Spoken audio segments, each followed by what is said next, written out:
जोरदार तालियों के साथ भाई प्रताप फौजदार को आमंत्रित करिए। वो जितनी देर आपके बीच रहे आप उन सुनना चाहे सुनिए। बहुत जोरदार तालियों। ज्यादा हो गया, 1 इंच ऊपर कर, आधा सूट नीचे कर। साइज तेरा है कि मेरा है? करना तू 2 सूट बंद निकल जा। है नहीं, दरअसल मैं जब से आया हूँ ये वहाँ बैठा है और मैं यहाँ बैठा हूँ और ये मुझे बड़े गौर से देख रहा है।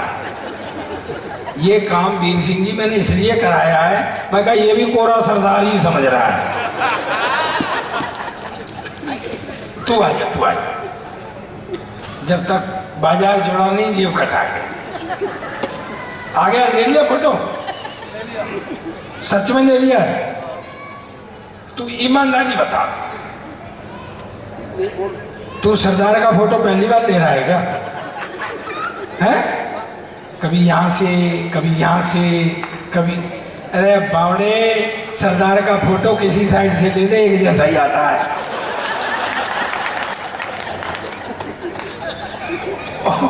और तुझे एक अकल बताऊं, किसी भी सरदार का ले ले एक जैसा ही आता है। अच्छा सही बता, कुछ फोटो वोटो भी ले रहा है कि पूरा पिल्ला से ही मार रहा है? नहीं सर, आजकल सरदारों को ऐसे ही बहकाया जा रहा है। यार नहीं मानो तो देख लो, 10 साल तक कुर्सी पे बिठाए रखा पर उसको एहसास नहीं होने दिया कि तू प्रधानमंत्री है। आतिशबाजी मेरे समय में शुरू हुई है, आप बहुत थके हुए हैं। इन कमीनों का बस चलता तो ये अभी भी नहीं उठाते मुझे।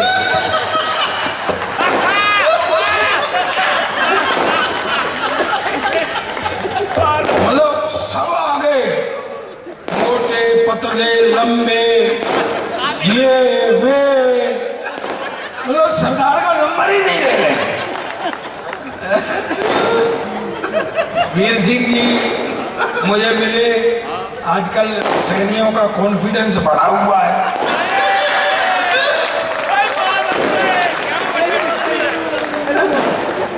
ऐसा होता है। मैं यहाँ आया, मुझसे कह रहे तुझको पहले बहुत सुना है, तू इस संस्थान में पहली बार आया है, ऐसे खड़ा होना, ऐसे बोलना, ऐसे करना। मैंने कही देखो रे, सरदारों के कितने बुरे दिन आ गए कि उन्हें सैनी भी सभा दे रहे हैं।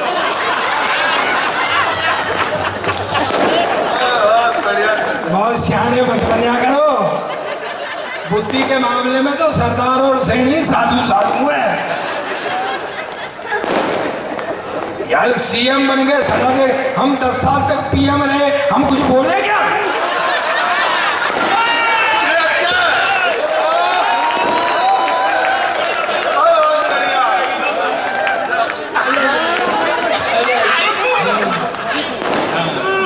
अगली साल सरदार बुलाओ तो ये माला बड़ी बनवाना।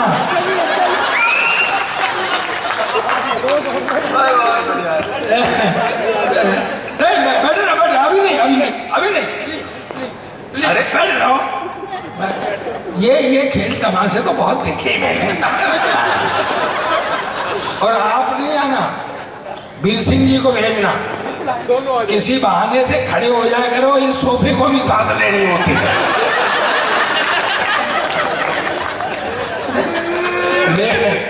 मेरे पुराने मित्र हैं, तुझे पता नहीं अभी जीबीएम में वहाँ मिला करते थे, मेरे बड़े पुराने मित्र हैं। मैं तो इनकी शादी में गया था। तू भी तो था। देखो वो हाँ कह रहा है, भगवान के सब देश में झूठों की भी कमी नहीं है।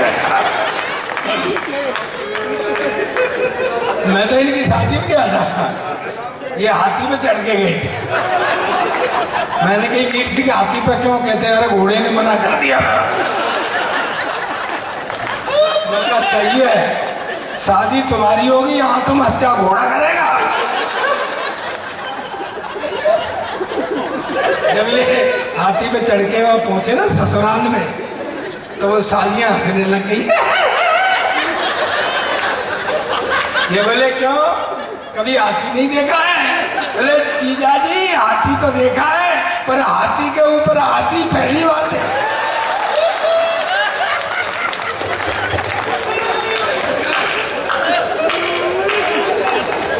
वो साला भी हंसने लग गया।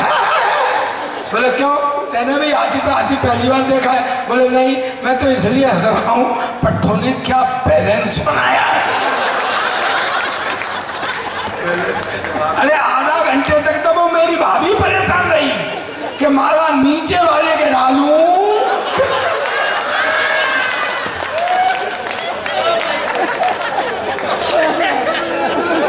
अब यार ऐसे ही हंसते रहोगे कि ताड़ी वाड़ी में बजा।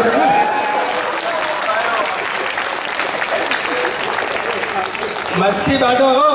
ओ भाई सीधा हो, ओ सीधा। तू इधर से ही सुनता है क्या? साइड में बैठ जा। ये देश विचित्र है सर, मैं सही कह रहा हूं। किसी के मन में क्या है किसी को पता है क्या? मैं सही कह रहा हूं मेरी सिंह जी। पड़ोसी का बच्चा रो रहा हो तो सर में दर्द होता है, और अपना बच्चा रो रहा हो तो दिल में दर्द होता है। रुको रुको, अपनी बीवी रो रही हो तो सर में दर्द होता है,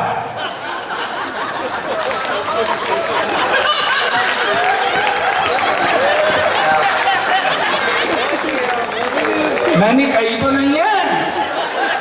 बहन जी देख लो, बजा रहे वो ही जो समझ गए इस बात को। अरे ये देश विचित्र है। मैं तो बैठा बैठा ये सोच,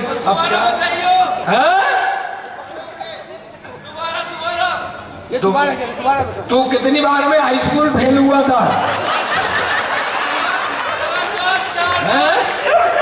4 बार। 4 बार हुआ? मैं 6 बार का फेलियर हूं।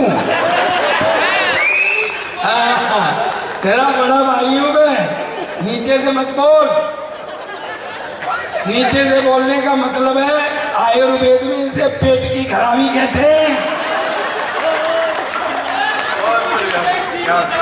देख बेटा, मेरा टाइम होने वाला नहीं है।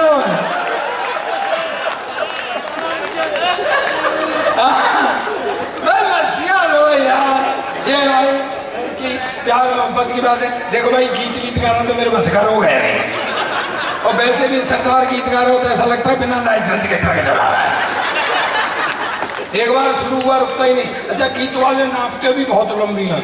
100 साल पहले मुझे तुमसे प्यार था, आज भी कल भी। अपने बस का इतना लंबा रोग नहीं है भाई। या तो घंटे 2 घंटे में निपटा जो कुछ भी है। ये कोई बात है यार? क्या कह, ये पंक्तियां सुनिए, दिल से लिखी हैं। अब तुम दिल से लिख रहे हो, हम क्या फेफड़े से लिख रहे हैं क्या?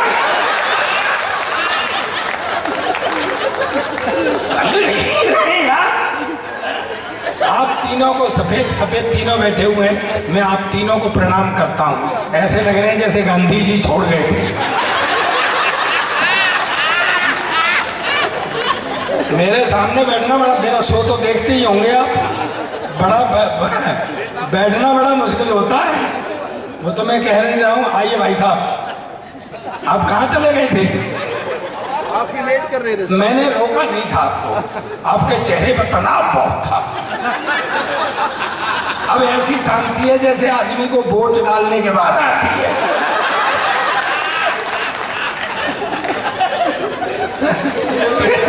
बैठे बैठे बैठ जाओ, बैठ जाओ, बैठ जाओ। ये अपना देश विचित्र है यार। प्यार मोहब्बत की बात है, प्यार मोहब्बत हम भी करते थे अपने जमाने में, ऐसा थोड़ी है। आ गया। अरे बेटा, अब तो बुढ़ापा ही है लाला। मैं बूढ़ा कह करके फंसाता हूं।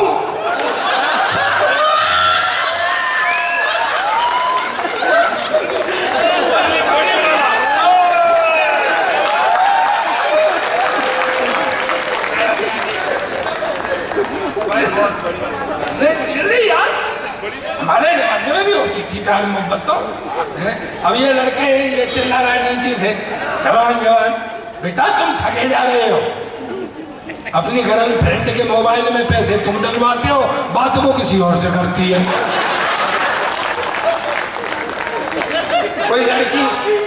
कोई लड़की जरा सी हट के बात करने लग जाए तो समझते हैं प्यार हो गया, फिर गलियों में गाते होंगे मेरा मन डोले मेरा तन। 2 दिन बाद वो फटकार देती चल भाग, फिर मुंह लटका के खड़े हो जाते हैं, फिर वहां लिखते हैं सार्वजनिक शौचालय में टीना आई लव यू। यानी नहीं ये भरोसा रहता कि टीना और कहीं जाए जाने जाए, पर इसे पढ़ने के लिए यहाँ जरूर आएगी। अरे जमाने में शादी से पहले लड़की नहीं दिखाते थे, ताऊ जी सही बताना, नहीं दिखाते थे ना? आपने ताई देखी थी? देख लो मना कर रहे हैं। अरे अगर तुम देख लेते, नहीं यही करते जो किया है। शादी से पहले लड़की, अब तो शादी से ही पहले सब कुछ हो जाता है, बेचारी शादी रह जाती है करने के लिए। मैं गलत कह रहा हूँ सर? भाई हमारे जमाने में क्या है, पैकेज मिलता था, पैकेज। स्वागरात को पता चलता था जब पैकेज खुलता था। क्या मिला? मैंने घूंघट उठाया, हेडलाइट का एक बल्ब फ्यूज,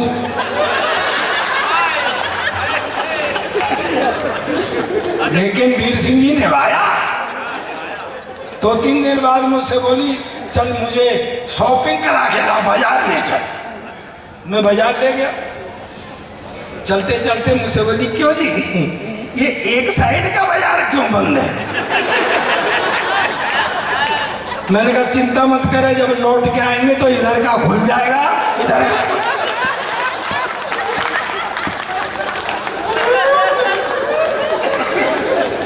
एक दिन तो लाड में आ गई, बोले जी मेरा और आपका 7 जन्म का साथ है।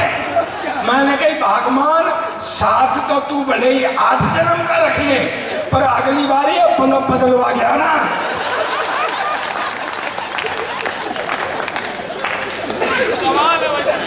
ऐसे ही होते थे सर। मेरे शादी वाले आए, देख के चले जाए। शादी वाले आए, अच्छा क्या है ये, अब तो मोबाइल आ गया है, इनके जमाने में करते हैं। हमारे जमाने में मोबाइल तो थे नहीं, लव लेटर लिखे जाते थे। मेरी प्यारी कम्बो, फिर बीच में दिल के हालात, फिर नीचे तेरा प्यारा वीर सिंह सैनी।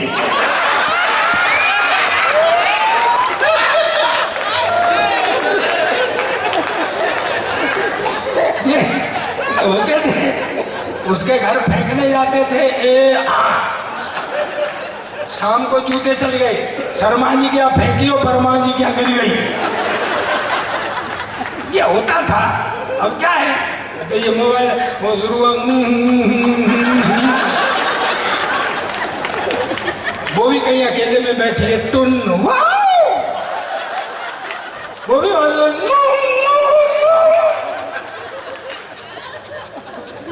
कोई रह गया है, कोई भाई साहब आपकी बगल में भाभी जी हैं, आप जैसा बहादुर आदमी इस पूरे ब्रह्मांड में नहीं है। भगवान कसम, भाभी जी बगल में बैठी हो, खुल के हंस रहे यार।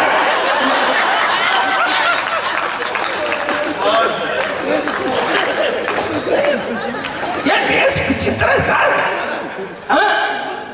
अब आप बार बार आ रहे थे, मुझे बड़ा कष्ट हो रहा था। मैं जानता हूं कि हैवी डीजल को स्टार्ट करने में कितना डीजल लगता है, लेकिन मैं आपकी हिम्मत को दाद देता हूं सर। अब 2 कुंटल वजन लेकर के पूरे दिन टहलते हैं। नहीं अच्छा है, आजकल कॉन्फिडेंस बढ़ा हुआ है सैनियों का भाई।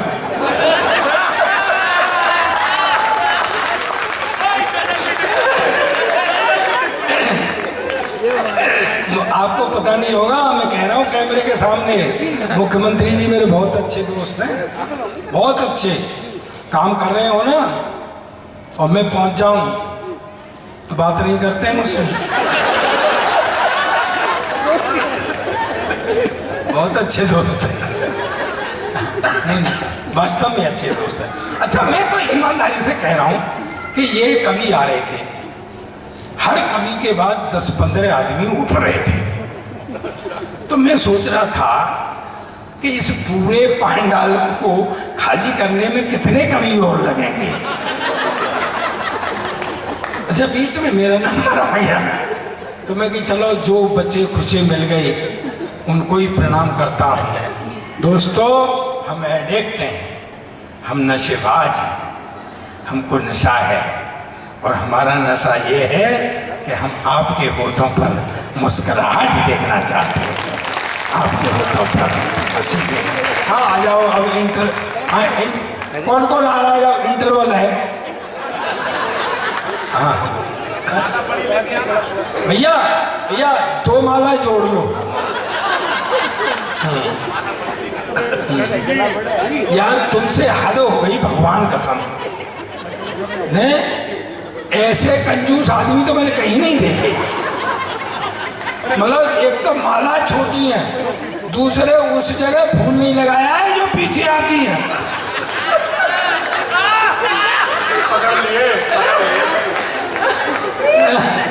आजा आजा मेरे भाई, क्या बात है, क्या बात है। अबे कहाँ गया मेरी टाइम में? चढ़ा दो चलो आजा यार, ऐसा मत करे, आजा। तुम क्या चढ़ाने आए हो मेरे पास?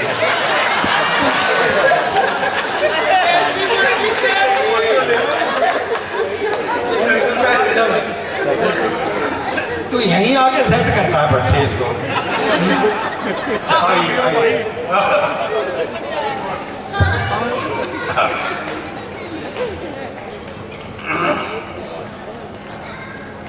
आगे उठो फिर बाद में।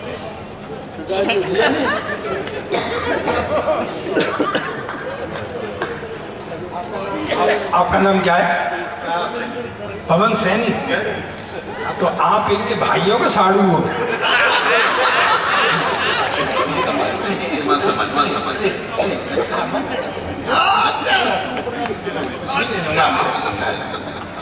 दे दूंगा। ये इतने पे मत टहलाओ मुझे। आप जितना समझ रहे हो मैं उतना भी सरदार नहीं।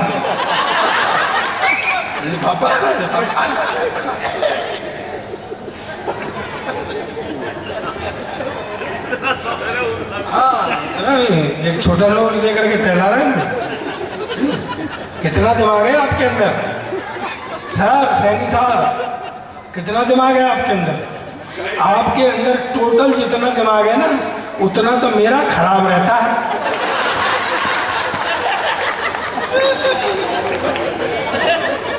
सर ये मैं तो बैठा बैठा ये सोच रहा था, मैंने कहा यार ये सोनीपत के बच्चे रोज इस टाइम तक जगते होंगे।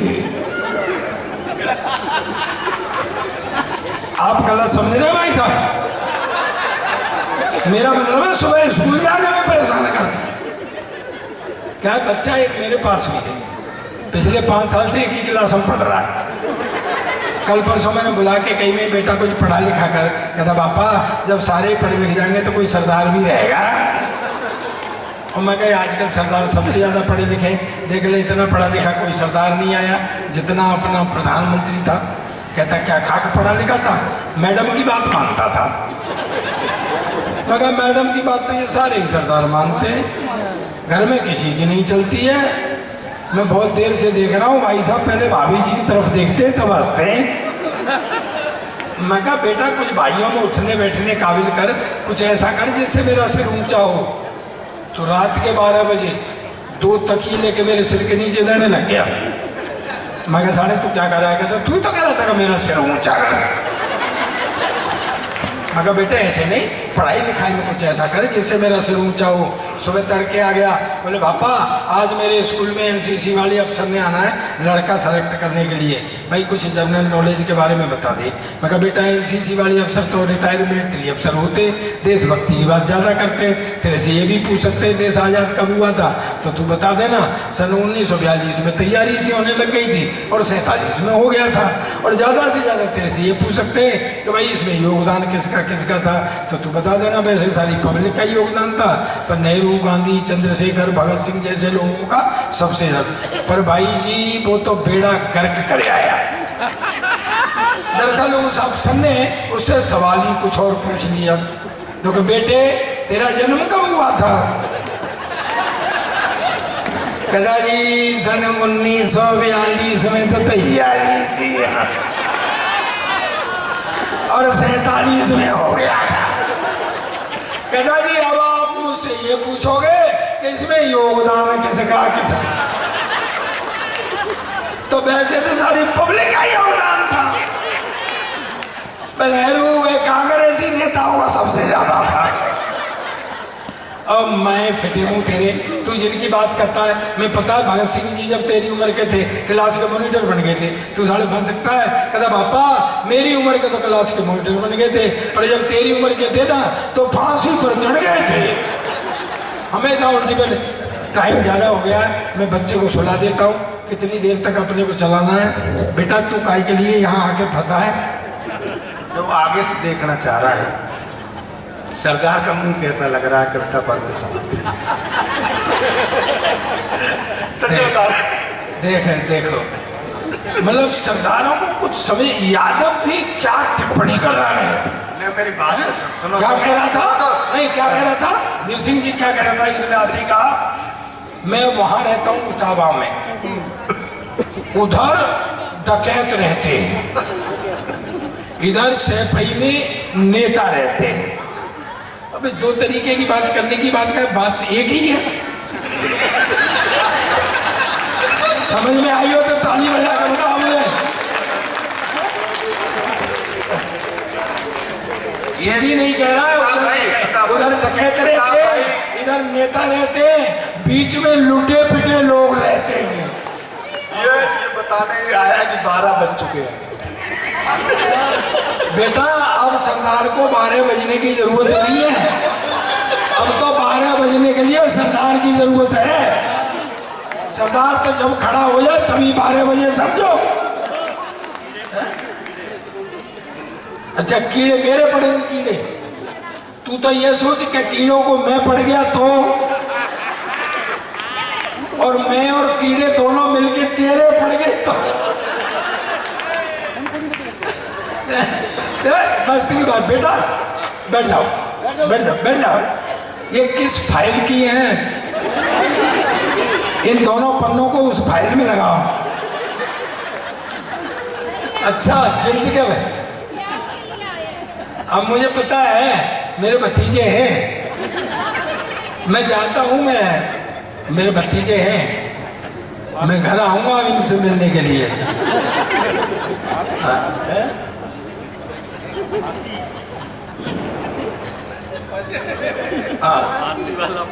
नहीं नहीं एक बात बताऊं मैं आपको, नहीं हकीकत बात बता रहा हूं मैं आपको। जितने चुटकुले सब सरदारों पर पढ़े जाते हैं, कभी आपने सोचा क्यों?